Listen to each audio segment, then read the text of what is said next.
Episode 132 of the TV Dudes podcast, recorded May 11th, 2017. Family Gatherings.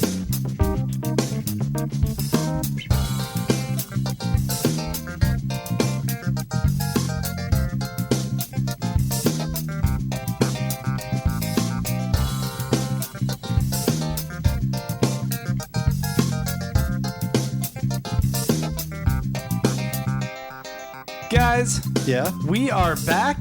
Yeah. And I have to give a little bit of a disclaimer right at the start of this episode about what happened last week with our episode. I told you I was sorry. You got to keep apologizing, but that's not what I'm talking about. Okay, Randy. good. I don't know what I did, but I'm sure it was my fault. Always be apologizing. ABA. We know the acronym. No, this is when I put up the episode, it for some reason our RSS feed glitched with iTunes, and I feel like something like this has happened before, but before I've been able to fix it, I could not get it to work where our episode would show up on iTunes. I worked time and time again trying to republish the episode, fix the metadata. For some reason, it was showing up, but it was putting like the date as 2000. And I don't know how it was changing. I tried to contact iTunes. They pushed it back to me and they go, I don't know. Yeah. So eventually, I went ahead and relocated our RSS, all of our episodes over to Libsyn. So we're now using a new service to host our podcasts. And now it's fine. The only problem is it'll cost quite a bit for me to put all of our backlog of episodes. So I only put the like 3 most recent ones. All the rest are still up on our website. If you guys ever want to listen to them, you can also click and download them right from the site. And eventually I'll try to get those uploaded one by one onto the back end of the RSS feed. So the back catalog will still be there. But yes, if you guys were having problems this week, my apologies. Took a little bit of problems and troubleshooting, but now we're on Libsyn, which everyone else I've talked to swears by. So this should be a much better and secure system. Grant. Yes. I have 3 thoughts. Okay. 3 thoughts for you. Okay. First of all, ABC, always be contrite. That works better. Second of all, I believe this is probably Russian hackers because they're doing a lot of work right now. Shit, yeah. It might be. I mean, they do everything. Why wouldn't they take down the TV dudes? Oh, sure, Randy, you would say that. It's not the Russians. Jesus. I mean, we're not the TV comrades. It's probably the libtards that are doing this. The TV comrades, by the way, only review old episodes of what are they? Northern Exposure. Northern Exposure. Yeah, that's good. You can see Russia from there. Yeah. One Yakov Smirnoff special that we watched. Yakov Smirnov's little-known HBO Russia series. Yes, They're doing a watch through of the Americans, though. And the third thought is. I don't know what the third thought is. I lost it. I lost the third thought. I had a thought. It's gone. Sure you did. Yep, sure. I did. Yeah. You only have room in that brain for 2 thoughts. We all know this. Yep. Russians and whatever the second thing was. Well, once again, guys, we are over on Libsyn now, and I'll be uploading the other episodes. And to you Patreon listeners, we're not charging this week because there was a mess up last week, just so you guys know. My apologies once again for that. That was a big mess up. But we should be good to go. And now that I've moved past that, we got a great show today. Yeah, we do. We got a great show. We're in peak TV right now. Peak TV. Man. Well, this week we are talking about Sense8, which dropped its 2nd season over on Netflix. We're talking about Fargo, which we're doing a little bit of a catch-up on. We got to talk about The Leftovers because I'm addicted. And because Grant holds a knife to our throat until we talk about The Leftovers. This is true. And Better Call Saul, of course, we're going to be discussing. Because I hold a knife to everyone's throat until we talk about Better Call Saul. You do. The show's just great. Everybody holds a knife to their own throat. I'm watching it. It's like Blazing Saddles. Yes. We are the TV Dudes. I'm Grant. I'm Randy. I'm Les. And before we get into all of that, listener questions. Oh, wait. I'm not going to do listener questions yet. You jumped right past it. I did. I totally jumped right past the iTunes. If you guys like us on iTunes, go ahead and give us a 5-star rating and write a little review. We'll read that here on the show. You guys can also help support us through patreon.com, which, hey, by the way, free week this week. Yep, free week. Jump on in. But yeah, if you go to patreon.com, we upload a bonus exclusive episode each week. And I believe this week, Randy and Les are going to be talking about Guardians of the Galaxy. Volume 2. Yes. Volume 2. By the way, Grant, Yeah. I don't know about this whole free episode. It sounds a little communist to me. I think the Russians got to you. It's capitalism. Oh. You guys. Okay, this week it's communist. This week it's communism. I'm saying the Russians got to. If Yeah. we're not charging for Patreon next week, it means the Russians have taken over this podcast. We'll slowly become the TV comrades. Welcome to the TV dudes. TV comrades. Welcome to TV comrades. I am Boris. I am also Boris. Yeah, so those are the only two ways you guys can support us. Nope. There's a third way. Oh, shit. Okay. I'm so proud of myself, you guys, because one of my friends came up with this one. What? You have other people working on the methods of He's support? so delighted by the notion of the third. He wants the third way to actually happen. This might actually happen. I have a friend, and his friend runs a burlesque show, a geeky burlesque show. Okay. And he said there's probably a budget for which you could advertise the TV dudes with spinning tassels and everything. And I said, sir, get me a number. Now, do the tassels spin fast enough to make like a persistent image? I Is it assume like that they spin and they make the letters TV dudes. Oh, that would be rad. So, third way to promote, get your friend who has a burlesque show to do TV dudes tassels. Okay, on the tassels, is she going to write it on her stomach or something? No, I think the tassels will be like shaped. I don't know how this all works, Okay. but it's TV dudes at a burlesque show. How is that not great? If we're able to, we'll post it up on Facebook and Twitter. It's a reasonable chance. Yeah. So that's a thing you guys can also do out there to help support us, I guess. Thanks. What is it, TV Dudes MA? Yes. One other note, this month we are promoting our friend Melissa Giramonti's FemTV, which you can listen to, where she interviews females working in the entertainment industry, in particular the television industry. And you can check that out at femtvpodcast.com. Go there and subscribe. She just released a brand new episode this week. Yep. And it's fantastic. Go give her a little 5-star rating, write a little review on iTunes as well. Spread the love, guys. Go check out all of our stuff on the Permanent Record Network. Permanent record. There you go. All right, let's jump into some listener questions, guys. If you guys like us on Facebook, like us on Twitter. You guys can ask us questions once a week. And we got a couple questions here. Yep. Got to go to our man though, Nick Thies. Nick Thies, which by the way, I talked to Nick Thies last night. And I did a little interview for his podcast, the UGO podcast. Yep. Which you guys can also go check out the UGO podcast. I think I'll be on it this week unless I did a bad job interviewing. Yes. It's possible. But yeah, go check that out. And he says, revenge plot update. As a local Wisconsinite, I have decided to choose a new target for my Game of Thrones themed revenge this week. Anyone just tuning in, by the way, he's been doing this like 2 months running. Oh, yeah. Game of Thrones At least 2 months. revenge. Yeah. Yep.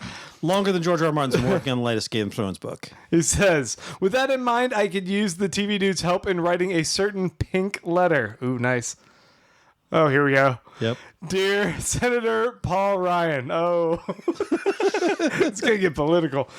This is Ramsay Bolton. You may know me from the HBO series Game of Thrones. It may surprise you that, despite being a fictional character, I am also one of your constituents. Go ahead. Prove me wrong. I would just like to say that I am a great fan of your past work. The way you cruelly treat the poor and sick without any concern for their well-being, and then to bold-faced lie to their faces about it is truly something to behold. From one sociopath to another, truly inspiring. Unfortunately, I can no longer support you with my vote if you continue down this road with your healthcare plan. I have a lot of people to torture here, and I can't do that if they keep dying because of lack of coverage. I just don't think you are thinking this through, Senator. In order to flay people living, they have to be living.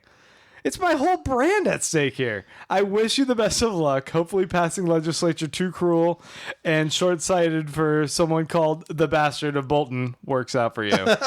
Sincerely, Ramsay Bolton. P.S. Could you let me know where I can find Ted Cruz? Reek is gone, and I need a broken spear with only wistful memories of having a penis. Wow. He follows this wonderful letter up with, I would like to send more of these letters on a weekly basis. Any suggestion on what TV characters to write as? Hannibal Lecter, for sure, 100%. Oh, yes, Yeah. yes. Yeah. I feel like there's got to be some other good possibilities in there. Dexter. Dexter, yeah. Or rather, Dexter's. I guess people who've never seen Dexter, I could spoil the shit out of Dexter at this point. He's a lumberjack. His brother in the first season. Oh, yeah. Oh yeah. Oh man, you should. I don't recommend sending celebrities or politicians painted fingernails or anything like that. No, that's a bad idea. Yeah, but you should post these online. Oh, yeah. I think a collection of these letters from different TV characters would be fantastic. Oh man, what's Andrew Dwyer's FBI guy? Oh, Burt Macklin. Burt Macklin. Burt Macklin, I think, would be very timely right now. Man, Burt Macklin should be head of the FBI. Well, you saw that Chris Pratt offered up his services, right? Oh no, that's amazing. Yeah, he tweeted at them with a picture of Burt Macklin and said he could offer up his resume. Oh man, I want a Johnny Karate presidential fitness. It'd be tricky though because as was noted, Burt Macklin was last seen. He was in trouble. He was on the outs because he'd stolen the president's rubies. So I don't know if he could really be the FBI director. But in Trump's America, I don't know. Maybe that's not a problem. All bets are off, Randy. The Jennings from The Americans could certainly penetrate. Oh my one into God! Trump. Yes, yes. Yeah, definitely keep writing these. I think this is just brilliant. Actually, Bachman from Silicon Valley writing with his concerns would be good. Yes. And anyone from Veep. Oh man. Oh yes. Anyone. Oh yes, definitely. All right, next question comes to us, and thank you, Nick. Next question comes to us from Zach McLernan, who says, "Praise be the fruit, great and pious TV dudes. It might surprise you to know that Hulu was actually taking steps to dial back its political-minded ad campaign for The Handmaid's Tale to attempt to keep the show more broadly appealing. Broadly, I get it. But after the overwhelming did there. success, they decided to embrace it again. This case has, however, been used to mock Hulu, but also not only Hulu, but also multiple shows who have recently marketed as being appealing for their relevance on today's current political climate. Does Hulu deserve the criticism, or is it okay to use our current cultural divisions as an ad tool?" Under his eye. Fuck yeah, we might as well get something out of it. I feel like on this particular case, I would give Hulu a pass. Frankly, there's no way to advertise Handmaid's Tale and not have. I mean, it's going to feel apropos. Like there's been an assault on women's health. Yep. Whether you believe it's happening or not, a huge part of the country does.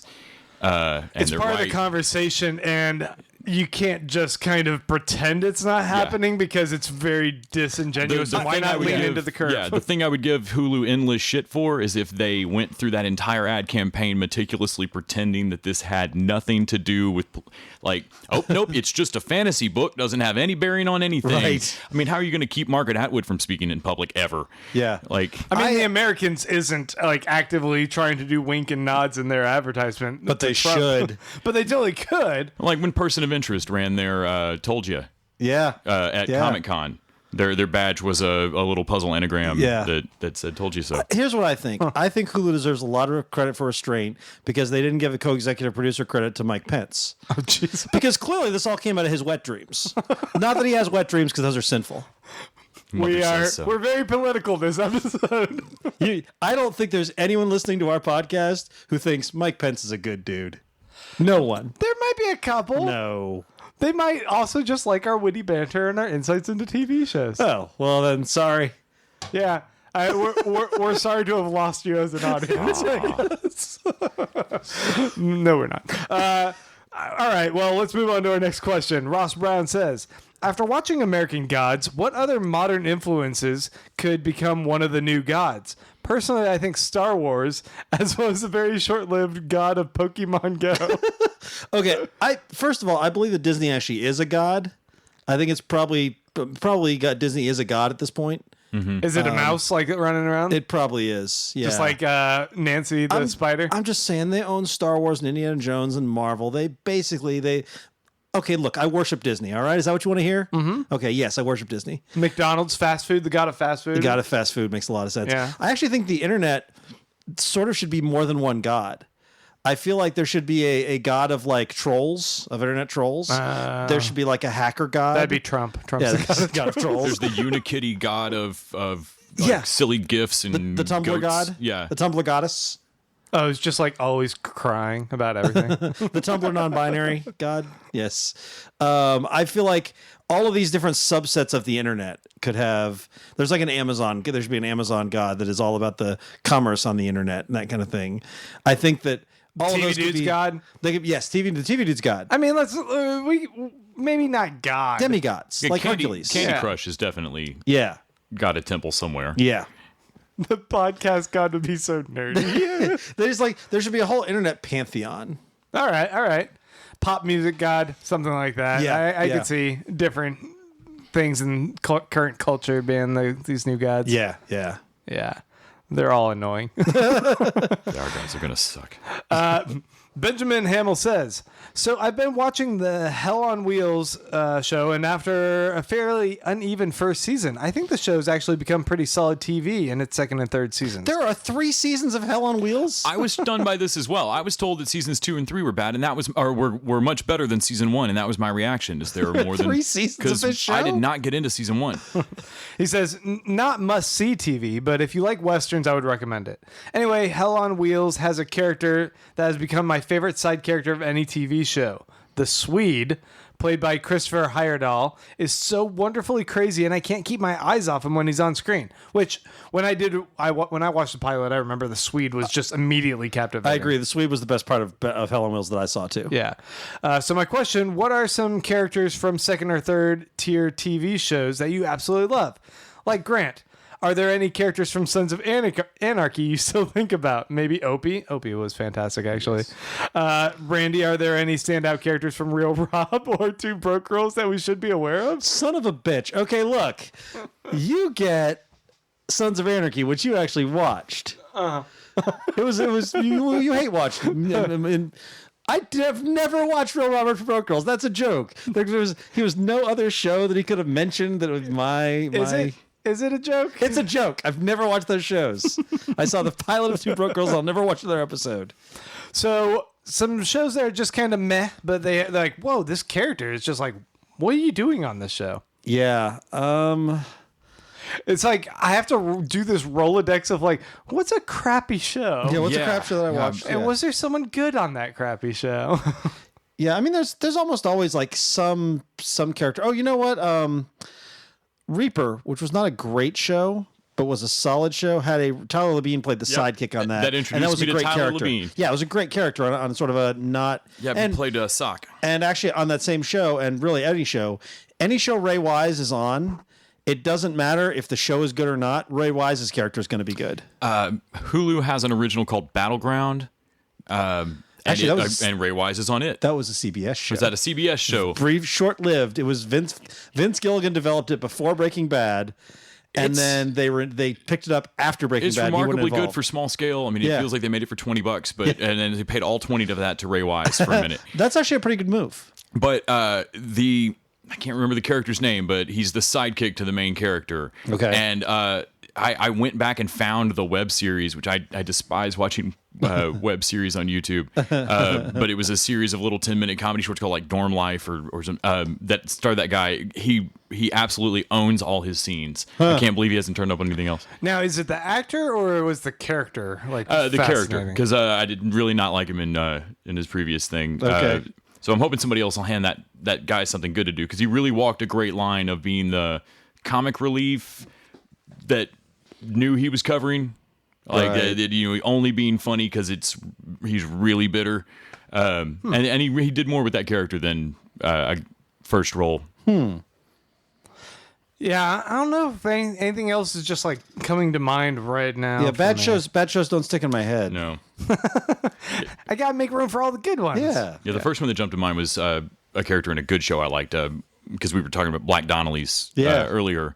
The main narrator of that show is a sidekick that isn't really friends with anybody he's talking about, and you start to realize that as he's telling the story that none of these guys like him, and he's not really part of these stories. He really wanted to be, and so as he tells the story, like he'll appear in different parts of the narration, or someone will call him out on like, how do you know that detail, and he'll go, well, yeah, then it was a white Cadillac instead, and it'll just start the scene over. And you start to realize just like how untrue this show might be. Michael Gustini says, network cancellations are in full swing. And my question for you dudes is, are there any non-CW network shows that you care about in the slightest anymore? The only show I even feel the slightest bit sad about getting canceled was Timeless. Yeah, and we talked a little bit about Timeless. We'll talk about it when we get to the news a little bit, but And Pitch. that there are a couple. Nothing that I was heartbroken to lose. The show I would have been heartbroken to lose is The Good Place, and it's getting renewed. Yeah, Good Place got picked up. But there are a couple network shows I care about. The Good Place, Brooklyn Nine, anything Mike Schur does, I guess. Brooklyn Nine-Nine, Yeah. The Good Place, The Mick. I'm really into. Les and I were just talking about how much Yeah, I we need like to catch that up with the Mick. which, those are mainly comedies. Yeah. But yeah, I don't think there's anything else that's not tied to a streaming service that I'm really watching ongoing that I'm worried about getting axed. Yeah, I'm in the same boat. I can't really think of dramas, now that like Hannibal's not on air anymore. Yeah. That I'm into. Yeah, I'm sad Timeless got axed, but I'm not shocked by it. Yeah. I do actually feel like the time travel axe is what happened to our episode last week. I think when iTunes reassigned the clock, yeah. we got lumped in with all the time travel shows. And Yeah, gone. that's probably true. That's the problem. So it wasn't Russians, it was time travel. Or time traveling Russians. Got us again. All right, last question comes to us from Paul Mampilli, who says, so, since your main man Kyle is off to the UK for vacation, good riddance, Kyle. Just kidding. Pip cheerio, Kyle. That's how I told him to talk the whole time. Is that how He's going to get beat up seriously, but beat up in England. Paul says, do you guys have any favorite British characters, not actors, mind you, in TV shows? Everyone on Red Dwarf. Are they all British? Yeah, they're all British. They're from British in space. British in space. I mean, okay, maybe Cat. Maybe the Cat's not British because he was born in space. But Lister and the hologram is very British. I loved Giles and Wesley. Oh yeah, Mostly Wesley. I loved Alexis Nuzov and what he did with that character across Hidden Angel. yeah, I agree. And Spike, speaking of British characters that were not played by British actors. Yes, there's a lot of that in American TV. yeah, there's a lot of American characters played by British actors. Yeah, yeah. On the well, flip a lot side. and vice versa. They have American actors play British characters, and British actors play American characters. Yeah, I think Hugh Laurie as House doing a bad British accent is one of the funniest things I've ever seen. Like he can do his American accent putting on a shitty British accent. Everyone in Spaced. Especially, here's the one thing. I love Daisy. Like, Daisy is the character. I absolutely love that character. And she's more or less the straight woman in the whole thing for the most part. But I really like that character. I'm sure there are other British shows. Simmons from Agents of S.H.I.E.L.D. Isn't she your favorite? Oh, God. Isn't she your favorite, Randy? She's definitely among the best parts of Agents of S.H.I.E.L.D. This is true. Yeah.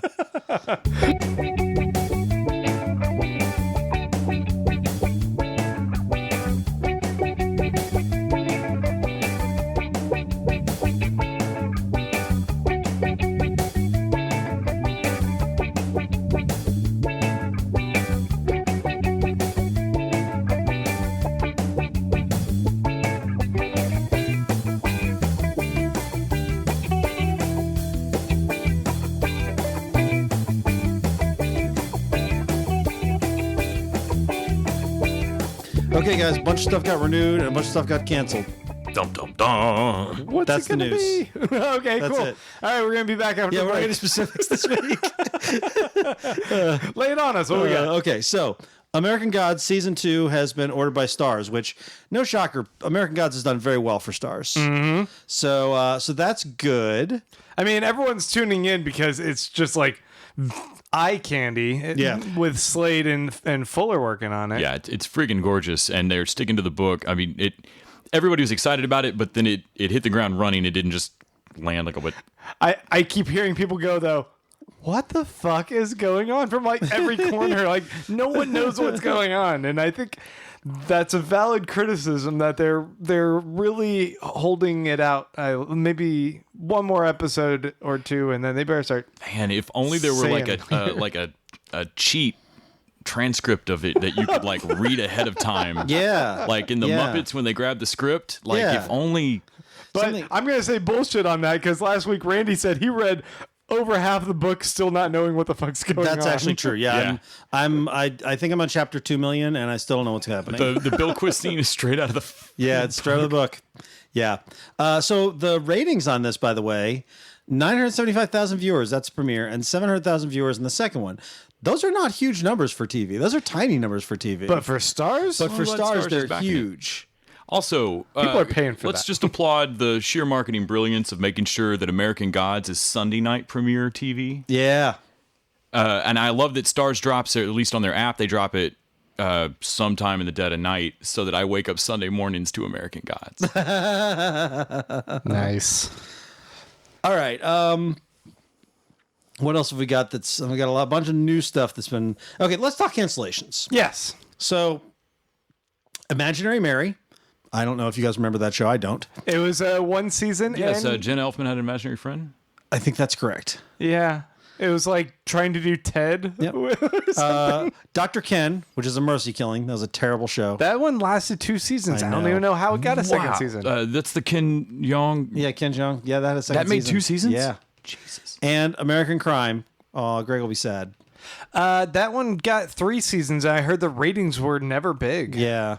I've been confused this whole time. I thought there was American Crime Story, Yeah. and that was it. I just assumed that we were not saying the whole thing. Nope. American Crime was a different anthology show. 2 shows. Yeah. Also an it's anthology very- show. And they came out the same year. And it was Different crime? Yeah, different. It was John Ridley. It was different. John Ridley from 12 Years a Slave. It was his show. They filmed the scene in my store. They used to film in Austin. And then the third season they moved because our state government shut down all our incentives because they suck. And but it's like just like American Crime Story and just like American Horror Story had a sort of a cast of players. So it had like Felicity Huffman and I forget who all was in it, but it was like good cast. And they did 3 different seasons, totally unrelated to American Crime Story, O.J. Simpson thing. It's so odd. Yeah. But anyway, no more of that. That's gone. Also, this is kind of crazy. Tim, the Toolman Taylor's Last Man Standing. Tim Allen, yeah. No, Tim the Toolman Taylor. Gotcha. Last Man Standing was at CBS and was canceled. After like 6 seasons, I think. Yeah. But its ratings were not bad. That's the weird thing. This is a super Trump time friendly show. Like it is a men should be men and what's with all this crazy. Like this one would cater to that other side of the political spectrum. and yeah. CBS canceled it despite pretty solid ratings. So I don't know what happened there. Wow. I'm going to assume Tim Allen is dealing drugs on the set again or something. Yeah, because that shows a steaming pile and caters to a shit demographic. Maybe they looked in the mirror and said, "What am I doing with my life?" No, Grant, this Canceled. is CBS. No, there's no way that happened. Yeah, CBS. I don't know what you have to do to get canceled at CBS, but clearly Tim Allen did it. Wow. Yeah. All right, so we got a bunch of new stuff coming up. Oh, Taken got picked up for a second season with a new showrunner. And What happened to the first showrunner? Yeah, he it's was taken. it's gonna be his second season of trying Please to let that be rescue him. what season 2's about. If they completely retooled the show and made it a meta comedy about the star of Taken hunting down the producer, I would watch every I'd episode watch of that the show. shit out of that. If it were a show about getting canceled after season 1 and having to go find your kidnap, oh man, I'd watch the crap out of that. Yeah. If it's a TV actor playing a badass, using the special skills he developed, playing a guy with special skills, Gets no other jobs, just cracks. Yeah. Decides he's really going to go do it. Yep. I would watch the hell out of that. That sounds ridiculous. That sounds way better than what's going to Come happen. on, Amazon pilot season has definitely done worse than this. for sure. All right, then some pickups, some interesting pickups. So, Deadpool animated TV show coming from Donald Glover to FX on 2018. I really felt like that was trolling me. There's no What way the that hell? that's a true sentence. Yeah. He's a workhorse. I get him figuring out a way to somehow. It's just so weird. But why like is- Deadpool? I have never had a connection to him with that character Yep, me particularly. neither. But we're the exceptions, Les, because people love. Oh Deadpool. no, it sounds like a great. I love Deadpool. I know you are definitely not in that camp. But I am not in that camp. But yeah, I think it's hysterical. I think Donald Glover's friggin' amazing. I'll watch anything that dude Yeah. puts out. I just really didn't see this pairing of projects. I really thought somebody was trolling me with a machine generated headline. Yeah, I didn't think this was going to happen either. And the funny thing is, much as I dislike Deadpool, I like the Deadpool movie, and I love Donald Glover. So I'm going to watch this. Yeah. Rad. Seth Meyers has a show, AP Bio. It's been picked up at NBC. And that's the Glenn Howerton one from Yes. It's Always Sunny. Yes, so this is why Glenn Howerton may not be on Always Sunny the next season. That's why they're all delaying for a year. Which we're gonna have to talk about. We're gonna be talking about Fargo. Yep. Which had a Rob McElhenney Yep. cameo. So the showrunner on Late Night with Seth Meyers is one of the executive producers. Lorne Michaels is involved, of course. The pitch on this one, Glenn Howerton is a philosophy scholar who takes a job at a high school advanced placement biology teacher when his bid for a dream job falls short.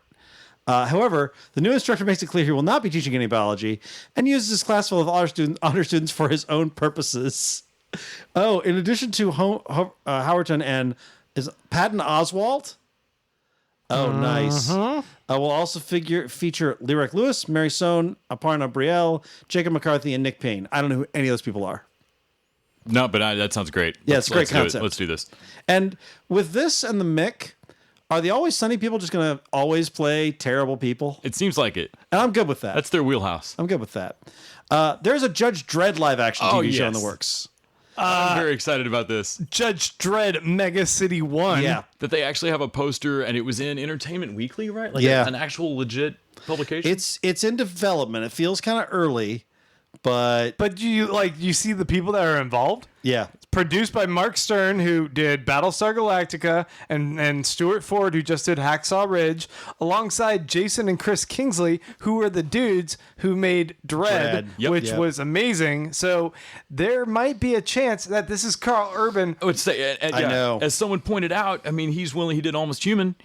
And Yeah. he totally wanted to do this character so bad. So why wouldn't he? And I believe you need his partner from Almost Human to be a judge on this, Now, too. will we or give them something. shit if the advertising leans towards the current political climate? No, it'd be amazing. In fact, if they could also bring his partner from Dredd, Yeah. the metahuman lady that Anderson? Yeah, Judge Anderson, yeah. Yeah, was they also say awesome. they're going to follow a group of judges. They maintain their ironclad grip as judge, jury, and executioners. I'm in. I really hope this happens. I really want multiple seasons of this show because eventually I want the Judge Death season. I want this to be just fucking brutal. Yeah. I like whatever you put it on. Please maintain Yeah, no, what Dread delivered This for us. should air after Game of Thrones with a title card before it that says this is now going to be for mature. Like, Or, you know what? This is perfect Stars branding. oh yeah, Stars is the Sex and Violence Network. They Oh would, god, they would yeah. be This is perfect Ash for versus it. the Yeah. Evil Dead cranked Yeah, up. Yeah, perfect. this is just so many bullets through faces. Jesus, Hey, you guys like Superman, right? You like Superman? He's all right. He's is he just still likable? Yeah. How about? Would you like to see what he was like? What it was like on Krypton when he was not even a kid yet? Are you doing a Patton Oswalt thing? Nope. Because I realized I couldn't do it. I was like, would you like to see him as a kid? Because it's not even that. Sci-fi has a prequel series called Krypton. You want to see what his grandpa was up It to? is created by David Goyer. Oh, great. It's been in development for a while. It is going to focus on Superman's grandfather, whose House of El was ostracized and shamed as he fights to redeem his family's honor and save his beloved world from chaos, which none of that shit is going to matter because the whole planet's going to blow up in like 60 years. And does anybody else feel like the grown-ups have come along, taken away the comic books, and restructured the story into something adult and acceptable to read? Like, Yes. like okay, you were super into like a guy who could fly and helps out people and punches Nazis and shit. Okay, here instead is a story about that guy's grandfather who works in a lab and has political problems in their planet. Yeah. You will stop with this nonsense, boy. Yeah, Like- yeah. If this was a show about Superman's grandfather's science adventure on crazy ass Krypton, I'd be all in. If he's going to go out every week and capture strange alien beasts on the tundras, whatever. But yeah, this is going to be political maneuverings in the Science Council Yeah. of Krypton. Fuck that. This is the Superman show that Mr. Banks would make, and I want to watch Mary Poppins Superman show. Like, The only hope we have is that it will be accidentally as bonkers as Gotham. accidentally, yes. Yes. Yeah. George R. R. Martin, I don't know if you guys know that name. He's Is that the guy who likes to kill people? Yeah. Cool, he cool. has a show on HBO. I think Ballers. That's right. But he had a movie in 1987, I believe, called Night Flyers. Night Flyers. That is about a So wait, did he finish the book this year? no. This is about a crew of explorers on a ship, and the ship that runs into a mysterious alien spacecraft, and they discover the ship's artificial intelligence. It's sort of a horror exploration kind of thing. Well, they're going to do this as a TV show, Okay. courtesy of Sci-Fi. Get finished writing, George. The fuck? The thing is, George R. R. Martin has a bunch of other shows. He was a sci-fi writer long before Game of Thrones. He has a huge back catalog they can get to. And so they're going to do a Night Flyers. This actually is a good premise. Like the notion of sort of space exploration. Plus, Sci-Fi has they have The Expanse. They can do. do this kind of thing. So maybe it'll be good. All right. I got to say, Randy, when you first told me about this, I was imagining Night Flight, the late night video Yes. thing, and I was trying my damnedest to figure out what possible connection George R. R. Martin had to like my vague memories of a non-MTV music video. You would be surprised. One last thing. Okay. Not directly TV related. All right. More related to comic books. Have you guys visited hailhydra.com? No. If you type in hail-hydra.com and hit enter on your browser, Okay. I'm hoping people are doing it right now. I want to give them the full experience. Go ahead. So if you go to your computers, guys. Go to your browser and type hail-hydra.com. You're now looking at the site for the that's web. fucking You're now looking at the beautiful. White House website. Watching that switch over to whitehouse.gov is hysterical. Some enterprising individual Yes. nabbed the URL hailhydra.com and redirected it to the White House. This is our political episode. I guess. Yes. That's just great. I'm all in favor of this. So yes. Wow. Yep. That fits. That fits. All right, guys, we're going to take a break and we'll be back to discuss some shows.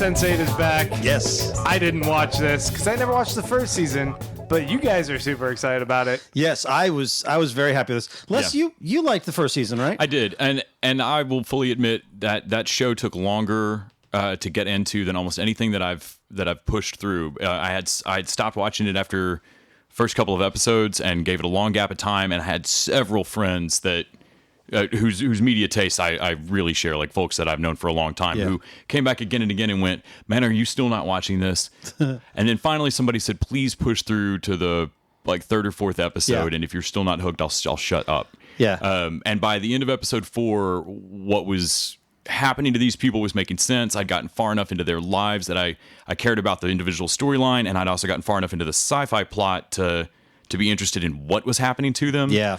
And it more than most shows I've ever seen, it builds consistently from there. Yeah. So that the end of the first season really left me in a spot where I was going, shit, I want season 2 now. Yeah. Well, that's the thing about this. The show is this is a show that would never happen on a network or even a cable show. No, had I not been able to binge it, could not have done it. Got to be on Netflix. Like they're the ones who are gonna have the patience, and the viewers are gonna have the patience for it. Week to week, this had been horrible. Oh yeah, it's been awful. But yeah, the other thing is the reason it needs so much space to develop is this is not an easy high concept to explain. Like I imagine the elevator pitch to Netflix was, "Hi, we're the Wachowskis. This is J. Michael Straczynski. We have a bunch of awards. We want to make a show for you." Yeah. Like I'm sure they didn't tell them what the show was about in the pitch because there's no elevator pitch for this. I'm sure they went, Cloud Atlas, Speed Racer. No, we're good. Sorry. Is that just me? No, but the Matrix writes a big old check that still hasn't run out for They them. are still, that M. Night Shyamalan still seems to be running off of his first two films. Well, and the thing is, the Wachowskis are not everybody loves their stuff. I actually, I really like Speed Racer. Haven't here. seen Cloud Atlas, but I like a lot of their stuff, and I can see bits and pieces of the Matrix sequels, and I'm like, oh, I see what they were trying to do. And I mean, I liked Jupiter Ascending. Yeah, I haven't in seen fact, someone's rant about Timeless getting canceled and how, like, damn it, you've all pitched about wanting speculative fiction and now nobody watched this. Yeah. And I felt like that about Jupiter Ascending. Like, I heard some people mock Eddie Redmayne's vocal effect and everything. And I kept thinking, like, wow, the rest of the year people just complain about endless sequels and remakes. Yeah. This is completely original, but I'll be alone in the theater. Fuck it. Well, the other thing is J. Michael Straczynski. He's a guy he's done some Oscar-winning screenplays, but he's also best known for Babylon 5. But the thing is, all these people, they have real strengths. Like the Wachowskis are very imaginative. They do philosophical sci-fi in a way that nobody else does it. And JMS does ambitious, planned out stories and pretty strong character work. And they both have a tendency to cheese. The Wachowskis have a tendency to sort of go off into weird, forget there needs to be a story kind of places. And I feel like they're covering for each other's weaknesses. I do too. I feel like this is stronger than either one of them would make this show separately.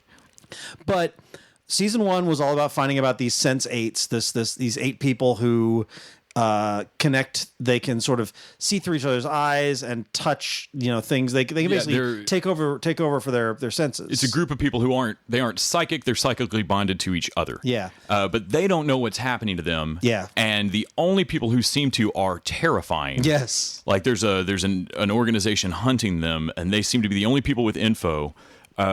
So you're as confused as they are for the first season. Yeah.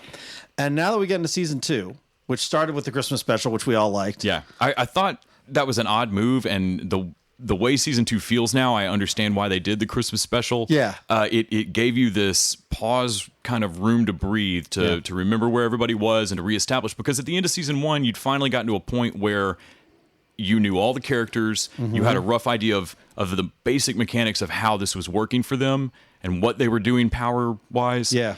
And it felt ready to fire on all cylinders. Yeah. And they took a moment to remind you of that. And then in season 2, I feel like it still gets to do those big family moments that are tear-jerking and huge and sentimental and earnest, and also get to be this great kind of spy thriller action thing. Yeah.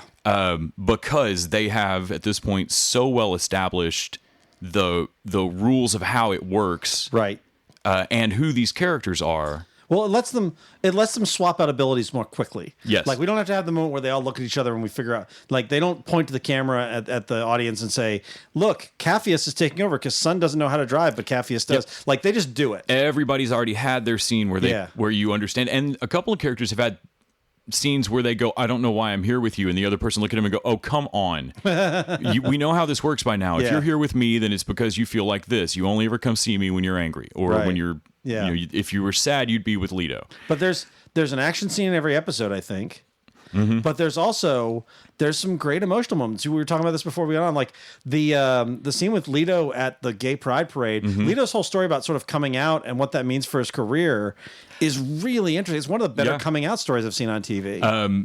The way they handle Nomi and her deal with her family and her sister. The scene with her dad in the church when he sort of stood amazing. Up for her was amazing. It echoed back to one of the first scenes with her and Amanita. Yeah. Where they talk about their very first pride, and I think it's she balls out crying, and Amanita says, I would take her, and she says, no, I'm not crying because of what she said. I'm crying because nobody's ever stood up for me. Yeah. And it was that like a similar moment. Yeah. But yeah, it does these huge moments where I find myself tearing up, going, "You show," but yet every once in a while, I remember that this is the Wachowskis. Yeah. And I know I'd said this when we talked about this last season. Season 1 had all these CG moments. Yeah. That are so subtle that you forget that this is the Bullet Time guys. Like this is, or the Bullet Time siblings. Yeah. And this is the folks that did Speed Racer. Like they're known for big visual effects centerpieces, sometimes at the expense of the rest of the story. Right, for sure. And I feel like since 8 they have hit their masterclass level. Like this feels like they are nonchalantly weaving some really intricate CG work. Yeah. the way the powers work, the way their psychic stuff works, they visually flip between one another, and they do it in different ways to show whether someone's just watching over their shoulder or whether someone's actually driving. Right. And the seamlessness with which they switch these actors, and they take the whole cast globally and they shoot on location. Yeah. I cannot imagine how many times they reshoot scenes with people in different places hitting the exact same marks. Yeah. And then the amount of CG, tiny little tweaks to this show has to be incredibly intricate to make. And it all culminates occasionally in these, not throwaway, but just so beautifully integrated that you don't pause and think bullet time. Yeah. There's a fight scene in a restaurant with Wolfgang where another person in there has a full cluster of other sensates as well. And so you're watching two people who basically have like a tracer trippy echo of 7 other people who are also fighting and looking around the room and giving them information. It's insane. Yeah. And visually just gorgeous. Yeah. One of the things I really liked that they did this season, they really wanted to emphasize the family that is the cluster, that they're all sort of an unusual kind of family, even though they're not physically always in the same space. And so they did a lot more scenes where like the whole group was there, even if they were there to support, like the whole group is there at Pride and they're all costumed up and they're all like, even though Leto is the only member of the cluster who's actually in Brazil. Yes. They're all there celebrating Pride with him. Yeah. And the fight with Wolfgang in the restaurant, they're all there. There's that moment which it's just on the edge of cheesy, but it works, where he stands up and his cluster stands up behind him. Yep, and then hers stands up behind her. It's just this side of cheesy. Like, it could have not worked, but it really works. Yeah. And I like that they did a lot more of them, like, all coming together as opposed to just swapping out one or two people. The non-sensate characters that they've brought in, I'm so glad have worked better. Amanita's great. Like, she's been great from the start. How great is Bug? Bug is what it actually made me think of the question earlier about side character. This show could suck, and I hate every other bit of it. And Bug is amazing because he shouldn't be. He's skeevy. I mean, he he's should be so annoying as hell. and he should have been a terrible person. Yeah. You keep. The first time they introduce him, like, you really keep expecting him to keep putting his foot in his mouth and be terrible because he almost makes a like, damn, Mike, you hot. Yeah.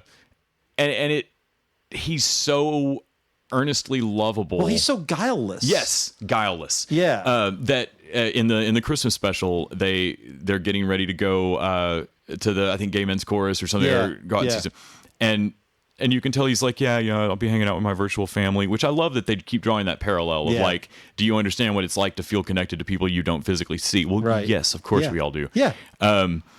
But I love when they look at him and go, well, are you ready to go? And that actor pulls off that really so beautifully. Yeah. And then they do, they do it again this season, I think, taking him to the wedding. Oh God, when they share what's actually going on with Bug. That was so good. When he learns what's going on, and he of course is delighted and has so many questions. Yeah. I love that they have not agonized too much over telling their friends in this. No. It's been Although, pretty. It is a little weird that Leto has not told Ronaldo. That's true. It is a little weird that it's just that he's never is Ronaldo, right? Hernando. Okay. It's a little weird. Also, one of the things I really love about the show, and when this came up in our timeless discussion on my Facebook page, is that it is so effortlessly, but clearly, importantly, and deliberately diverse. Mm-hmm. There is every kind of relationship, every kind of. Leto and Hernando and the girl whose name I'm blanking on, Danny, are in a very strange polyamorous relationship. Yep. And Bug and Amanita and Nomi have a relationship that's not. It's the same kind of thing. It's three people, but it's very different than the one the other three people have. And then there's Leto being gay. And they introduced a bi character, I think, for the first time in this season. There's a there's all Capheus's girlfriend. Capheus's girlfriend. And they also just like they've got racial, they've got geographical. They're very heavily. I mean, not surprising for the Wachowskis that they would be sensitive to LGBT issues. But this show goes out of its way. The first season felt like in the planning of it, because this has to be an intricately planned show. Yeah. But in the planning of it, it feels like they sat down and made sure that everything has some equal time. Yeah. Because I noticed that in the first season too. Yeah. It's not that there aren't straight relationships on the show. No, there are. It's sure. not the L word or something where Right. where you're primarily pointing at one demographic group. Yeah. There's one of every conceivable breakdown of relation. I'm frankly amazed they've not had an asexual character. I was wondering about that too, and I wouldn't be surprised to see one There'll introduced. be one eventually. I'm willing to bet. Yeah, I can't and be then the we've first got person the that said that. whatever the hell the guy from Speed Racer and on the motorcycle who's connected to like 700 people. That guy's another kind of sexuality too. I don't know exactly what is creepy. Oh God, the Sense8 VD. Yes. Oh my God. That guy, I love that character. I loved him in Speed Racer, so I was happy to see that actor turn up. That's who he is. And Yes. I thought that was a great fun. I was worried about them recasting Capheus, but this guy did great. Yep. He's so much bigger than the other actor that Yeah. the jump in that guy's frame was Yeah. weird, but his face has that same sweet Yeah. innocence to it. And his whole story about running for politics in a corrupt part of Africa is really interesting. Yeah. And if he, I see why they cast him. I feel like Yeah. that guy sat down in a room and they looked him in the eyes and went, okay, you can say stuff like this without me thinking that you've got a nefarious plan. There's Yeah. no ulterior motive to that guy's. The other delivery. big story for me is Will and Riley could easily have been boring, the boring white kids. And they gave them a lot of the heavy lifting to do with the PPO story. PPO? BPO. Yeah, biological preservation. Right. And so we have some pretty heavy stuff with Will. You have not seen yet. The last couple episodes are kind of I Will focused. just saw the deal with his dad. Okay, and that's a pretty big No, moment it's pretty for him. bad, yeah. But there's some stuff with Will where he basically gets to be the big hero of the piece, and Wolfgang is having the same kind of thing with the other cluster. But everybody has a story arc. Everybody's story arc is interesting. There's no part where I was like, get off this character and go to the next one. There's 8 characters to service, and I'm interested in all of them. Yeah, and that's what amazed me in season 1 was even as I was trying to figure out what was happening to them sci-fi wise, I was amazed that I actually gave a shit about each of these people's show. Yeah. Like the Leto show was interesting to me. Nomi's show was interesting to me. Yeah, this was already a show I liked in season 1, but I think with season 2, it's taken a step up toward being even just like, it's hey, finally it's a getting must to watch. It's finally getting to fulfill its promise. Like, Yeah. now that you've built this car, we get to drive it. Yep. And everybody should go and watch it because it's all on Netflix. Yes. No. Grant, I'm you not- should go watch it. I'm still here, guys. Oh. I thought you were one of my sensates and you weren't actually really here. I don't even know what it means. I know. It's awesome. Are you a leftover? I don't know how that show works. Are you a Better Call Saul? Does this mean like whenever you jerk off, I feel it? Is that how Sensei works? No, Grant. That's our special connection as TV dudes. It's so weird. It Why is do we have weird. that connection? I don't know. I don't know why we did that. Let's did go we even back in time. Why did we even get that surgery? Let's go back in time and fix it. So But who the left time and moved to machine's California and why? All right, let's talk about Fargo, guys. Because we last checked in with, episode 1 and 2, but now we've seen 3 and 4. Well, I've seen 3. 3 and some of 4. 3. Just 3. Yeah, just 3. Okay, well, so we pick up with Nora going to L.A. And It's not Nora. What's her name? I don't know Carrie Coon's character, but it's not Nora. Nora's in Leftovers. Yeah, but isn't she Nora everywhere? No, she's not Nora everywhere. Because it's the best character, Yeah, Nora. okay. Okay, fine. We pick up with Officer... she's got such a weird last name, too. Or Chief. She's Chief. Yes. We'll just call her Chief. Master Chief. Master Chief. And she's basically investigating what ultimately leads to, like, a red herring, I guess. So this is what I loved about this. This is the kind that could be seen as very self-indulgent because this whole episode, No, let's not say that it wasn't a little bit. a little bit, but I actually love when Noah Hawley gets self-indulgent. So none of this matters to the story Ultimately, but I think it's more fascinating world building, right? because it's all about a red herring in the investigation that has nothing to do with the murder. And it's all about a character who's dead and has been dead since episode 1. And one might say has been dead since the 70s. And it's all about story. It's all about backstory for him that has nothing to do with the story. But it really does inform her character, I think. Yeah. With what she's kind of going through, what she's trying to address here. And yeah, I mean, the portions where it intertwines the pulpy 70s sci-fi novel in Yeah. an animated form Yeah. into there to be a bit of a metaphor for her journey and struggle and the ultimate purpose of life and Yep. I guess achieving redemption in some way. Yeah. I thought it was cute, but I don't know. I also felt like it did it a few too many times. I guess so. I think they just did every commercial break. I can see that one being a little self-indulgent. The rest of the story, though, I don't know why this resonated with me, but I really enjoyed seeing this sort of naive guy being taken advantage of a con man and then just beating the hell out of him. I don't know why that resonates with me right now. Damn it, Randy. But I just really enjoyed it. What could it be? Yeah. No, I mean, I agree. I really was drawn by the story. I liked how she kind of meanders through being a little detective there. Yeah. But yeah, the cartoon kind of threw me off. And as much as I love seeing Rob McElhenney, who's Mac from It's Always Sunny. God, I loved his character. I feel like he was a little out of place here. It's like he's funny. Yeah. But he's too funny. He's too much of a character to fit within the world of Fargo. And You remember that Fargo season 1 had Key and Peele basically playing themselves, right? yeah, but there's something about seeing Mac in this world that just like, that's Mac. I don't know. It's Mac with a mustache. Fargo has it is a serious show, but it has a streak of dark comedy and a streak of surrealism to it. I mean, they had a damn UFO in the second season. I get that, but it's more like, remember Mike Myers in Inglourious Bastards? Yeah, I didn't have a problem with that either. Oh man, that also just weirded me out. I know it throws people off. I get it. It did not bother me. In fact, I was delighted. I was very amused by his character, but I did not like how I didn't think it meshed. No. That is all it was. I loved this sort of weird look at the crazy like 70s sci-fi Hollywood world. I thought it was such a fun standalone that I wouldn't care if there was more story around it. Yeah. And so I loved this episode as much as I loved any. I love Fargo. Fargo's clearly my favorite show.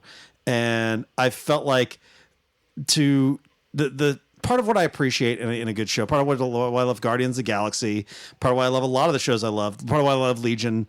I love a showrunner with swagger who can back it up. Mm-hmm. I love someone who's going to come in and say, hey, I'm going to do this for an hour this week and you're going to love it. And when they're right, I love that. I would say, as far as showrunners are concerned, I think Noah Hawley is one of the top 3, if not the top I'd put showrunner right now. I'd easily put him at the top right now. I'd put with him, what he did here, with what he's done with Legion. Yep. I put him above Vince Gilligan, who I think is maybe the second or third best. I'm more impressed with like other people, like ensemble wise, like what you're able to do. Like Leftovers is above this show for me. Oh, do you like Leftovers? I bet a little bit.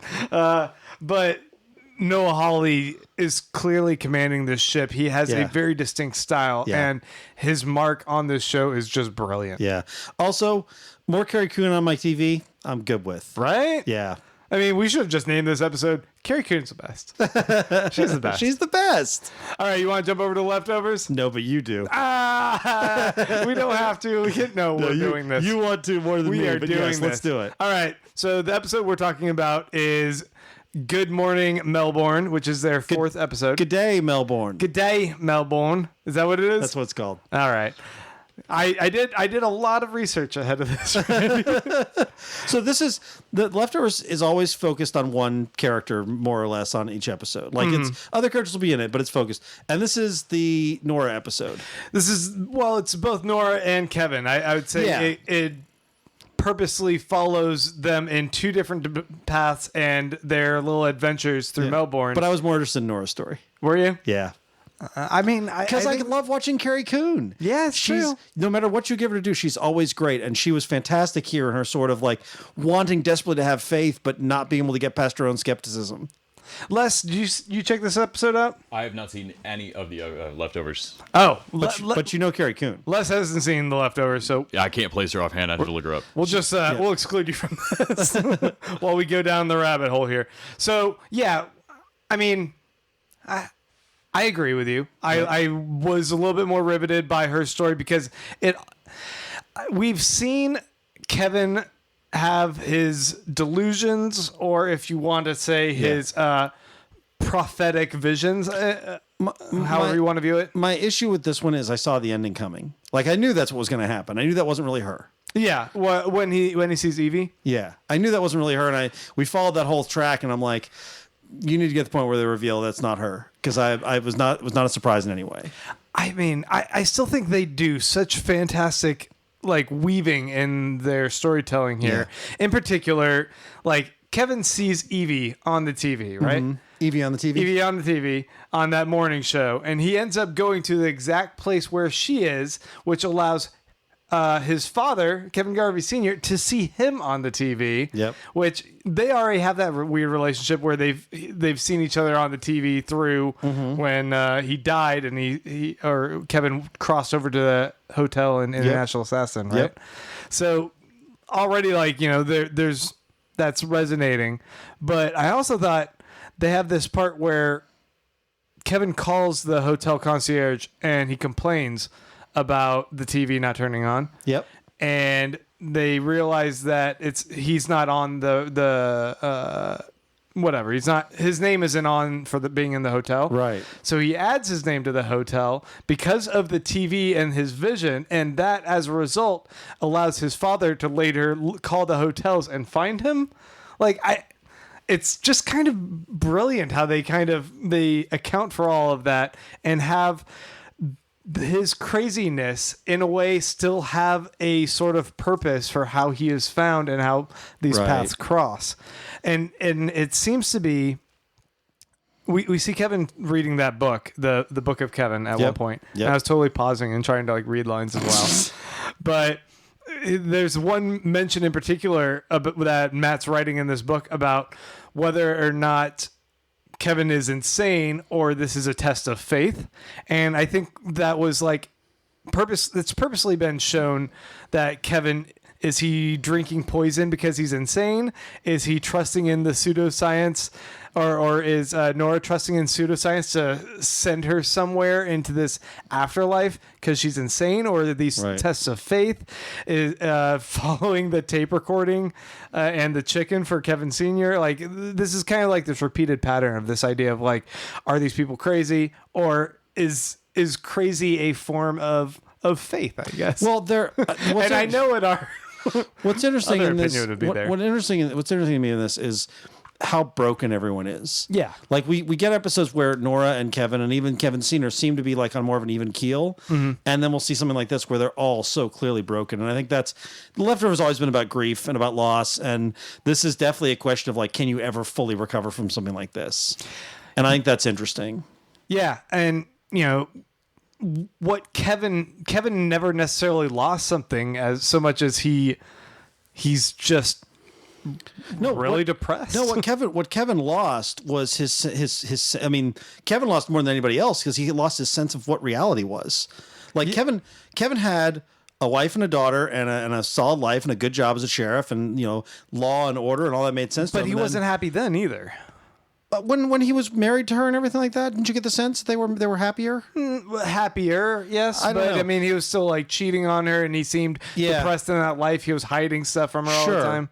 But like, I think it all made a sort of sense to him. And then all of a sudden, his wife joins a cult. His daughter becomes weird and joins a cult. His life got turned upside down. And being a sheriff didn't make any sense anymore. And so like, he has no foundation anymore. He's just flailing.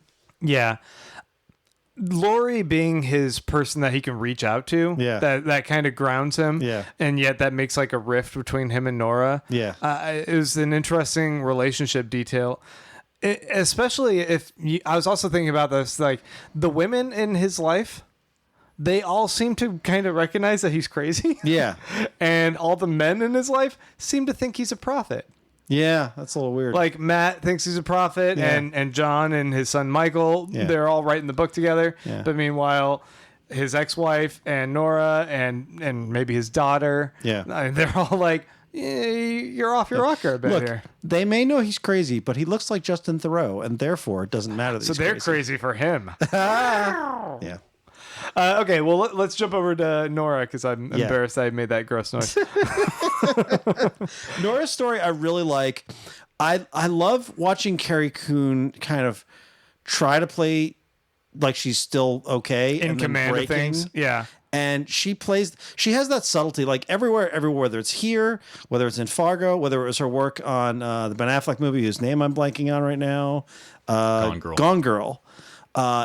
She's always she always plays this sort of commanding, calm, and yet fragile person. Yeah. And I think that the subtlety of that performance is always impressive to me. And I think she's great here. I also was very happy to have revealed what the dude setting himself on fire was all about. Oh yeah, Like, okay, clearly he gave the wrong answer and now he wants to kill himself. and she gave the wrong answer, Yep, and hers was yep. on the other side. No, I think he gave the wrong answer too. I mean, I think that what they say is it's a matter of how they answered, right? Yeah. Well, don't you think that he said the same thing? He's like, no, I wouldn't do it. And then they wouldn't do the thing. And that's why he killed himself, because he couldn't get. But she said, yes, I would. Oh, that's right. Yeah. And so it's not a matter of saying yes or saying no. Right. It was a matter of not saying you don't care. Right. I think basically. Yeah. Because if you're being sent to a different plane of existence, Yeah. why do you care about this? Yeah. Or is it a matter of testing whether someone is stable enough to make rational decisions? Right. So it could be that no matter what you answer, Your answer you get has to this make close. sense, yeah. No, well, you get this close and they still deny you. And they deny you, and then they wait for you to kind of come back to make sure you don't kill yourself, like the self-immolator did. And if you don't kill yourself, then you still are stable enough to kind of handle rejection, and therefore you're stable enough to make a rational decision about this process. I don't know. And I still am not convinced it's not some kind of scam. It could also just be a scam. But, I mean, we heard that Larry Applegate, or whatever his name is, Mark Lynn Baker, right? Mark Lynn Baker. That he went to the other side. Yeah. So, But Mark Lynn Baker's clearly a little crazy. yeah. He's not yeah. Kevin level crazy, but he's a little crazy.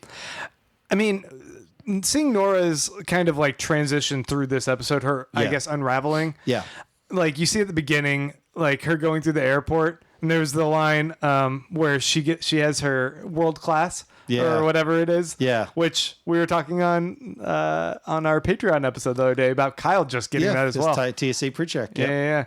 But she gets that, and she says the line, "It's okay, I'll see you on the other side." Yeah. Yeah.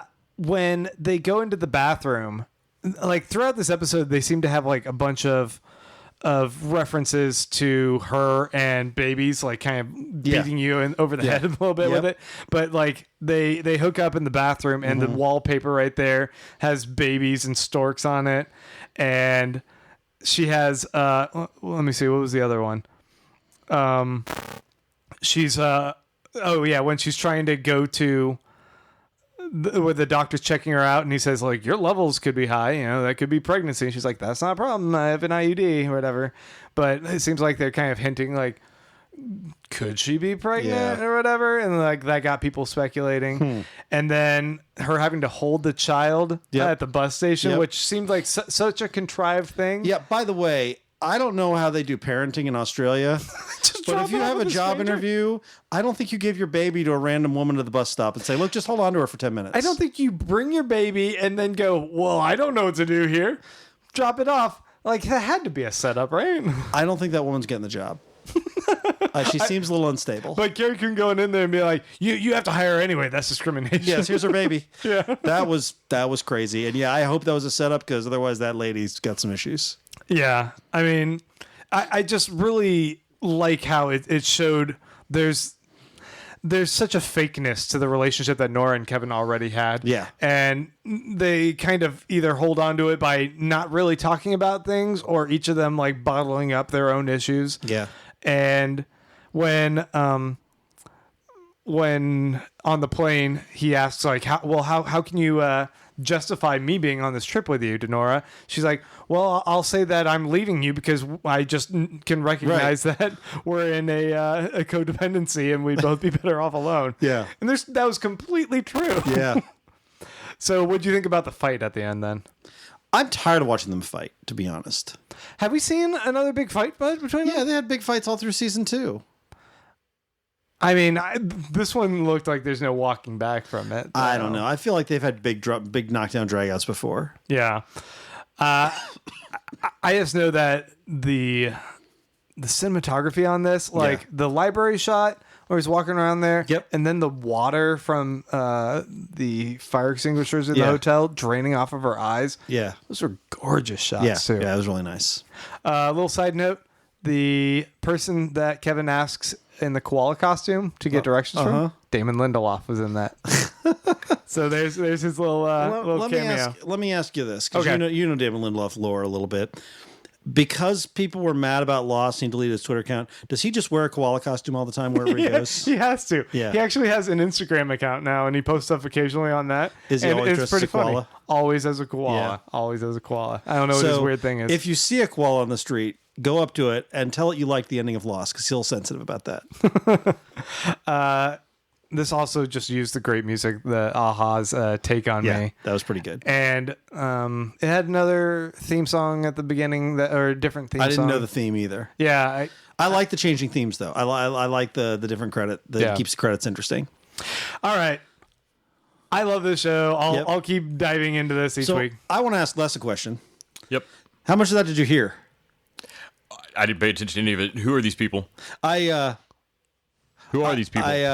I feel like if you heard just that, Leftover sounds like utter gibberish to you. It really does. I was really wanting to ask if I don't know any of these people's personal stories. Does the overall story go anywhere? Am I just going to watch 3 seasons of like people arguing and then? No, it's good, and I actually really like the show. Not as much as Grant, because Grant loves this show, but I do really. It's high up on my viewing. I really like it, but it is funny because I think hearing about season 3, episode 4, is that what we just talked about?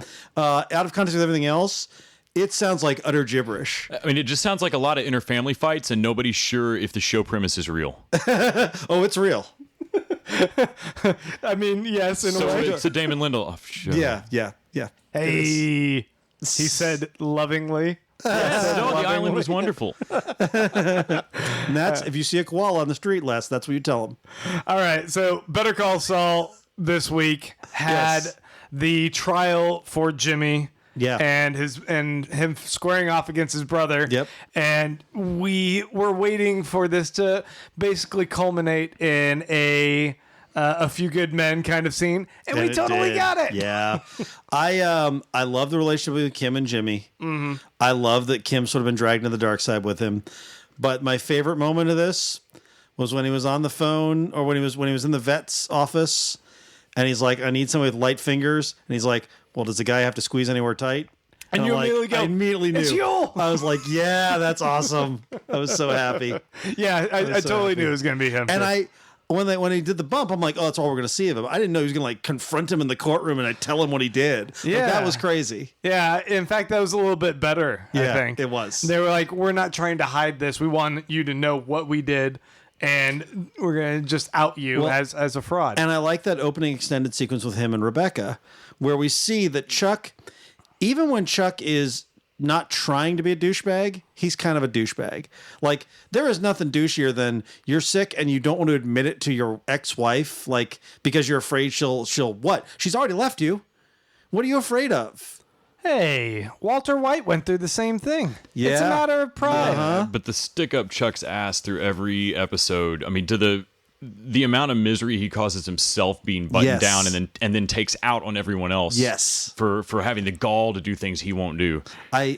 Chuck is such an asshole, and I love watching him taken down. And there is no part of me that thinks, "Oh, Jimmy, you're corrupt. You're corrupting yourself. You're going to become Saul." I'm like, you know what? Chuck drove him to all of this, and I liked seeing Chuck get his comeuppance. That cross-examination, which is like basically the last third of the episode, I guess. Yeah.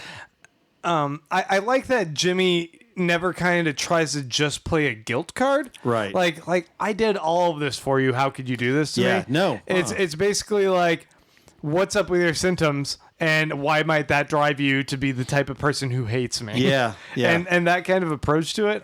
Yeah. It's just it's such a wonderful thing to watch. It was so gripping. And by the way, while I do hate Chuck, I love Michael McKean. Michael McKean plays the hell out of this guy. Oh yeah. Yeah. This was a fantastic episode. And I was a little disappointed that Mr. Plainview, I think it was Mr. Plainview's guess at what the story was. I thought that was a great guess. Mr. Plainview made a comment on our site in the comments that was pretty good. It was a pretty good theory. It did not come to pass. About the doctor showing up and like dropping. And that was too bad because I thought it was a really good it was a really good idea. But what they did here I really liked. Yeah. I mean, it it seems like the other one could have been a little bit more of a solid case. Like, Yeah. hey, if you still have power of attorney, if he didn't like take care of that, Yeah. and you can say, look, I'm just going to commit you so you can't even Yes, testify yeah. against me. How diabolical would that have been? That might have been like a little bit beyond the pale. Maybe that's why they didn't want to do it. Yeah. But also, no Gus and Mike this week. No. Just Jimmy. All full on focus on Jimmy and Kim. I mean, I feel like we had a lot of Gus and Mike the previous we did. episode. We did. So I get it. I thought this was another great episode. This show continues to just blow me away. Now I'm behind on this season, but seasons 1 and 2 were so good. The show was such a pleasant surprise. Yeah. I mean, I love Bob Odenkirk, and I love Breaking Bad, and so of course I wanted to see more of it. But that's no guarantee that the side story or a prequel is going to be watchable on its own. When this was announced, I was scared of it. Yeah, but I thought it's going to be it's going to cheapen the legacy of Breaking Bad. yeah, but the brother relationship between Jimmy and Chuck is great. Michael McKean's great. The romance between Jimmy and Kim in seasons 1 and 2 feels so real and so like they both know what's at stake and what they're adult. All the relationships are so adult about it. And the Mike and Gus backstory, like. I wanted to see how Mike got involved with all this stuff. Well, and Mike's my favorite character from Breaking Bad, Yeah. so seeing him involved immediately was like, all right, well, I love Bob Odenkirk, but I'm really watching this show for Mike. Yeah, Jonathan Banks. But I'm behind on this season. I'm just thrilled to hear that it is just explicably continuing to just roll on Still great. and just be amazing. Vince Gilligan at this point, I don't know that Vince Gilligan can do any wrong. Vince Gilligan is he's at the top of his game, and he's proved himself. Yeah, and also Vince Gilligan's a guy who you listen to the Breaking Bad and the Better Call Saul podcasts, who is so humble and acknowledges all the other writers and all the producers and the editors, and like everybody's like, this is a guy who appreciates his team working with him, and so I feel like. He's not a diva. He's not the auteur. He's not the guy who says, "Oh, I'm great," and everybody has to do what I do. He's not Aaron Sorkin, is what I'm saying. I guess he's not Aaron Sorkin. No. And as a result, he's not likely to have as big of a fall because he's always got good people around him. Yeah. So yeah, I look forward to Better Call Saul continuing to be great, and I look forward to whatever they do next. Yeah. All right, guys, we are going to go ahead and end it here. We will be back next week to talk about at least a couple of those shows. You know it. And another Netflix show, because Netflix is putting a new show out every Friday in May. Oh, yeah. Oh, and I wanted to give a shout out to one other podcast, TV on the Pod. Mike Moody. Oh, yeah. Our fearless leader of Permanent Record. Permanent Record. He just launched a brand new podcast because he's doing like 12 of them. I don't know. Sure. But TV on the Pod is one where he goes behind the scenes with other people who do podcasts about TV to discuss kind of the process and the passion behind all of it. And he just launched. Please go check it out over on iTunes. Subscribe to it. Give him a review. Show him the love. And give it a listen because I believe in a couple episodes, yours truly and Randy are going to be talking about Beach Cop Detectives for a full episode on there. Yeah, that was a lot of fun. What's that? Oh, Beach Cop Detectives? It's a show about a little show called Terriers on Netflix. I saw that, the dog show, yeah. God damn it, It's Les. a little herd of podcasts about an also little herd of show. And a little herd of network. Oh, boy. Anyway, we're going to go ahead and end things there. Thanks, Les. Thanks, Randy. Thanks, Grant. And until next week, TV Dudes out! Ba-ba-ba-ba-ba.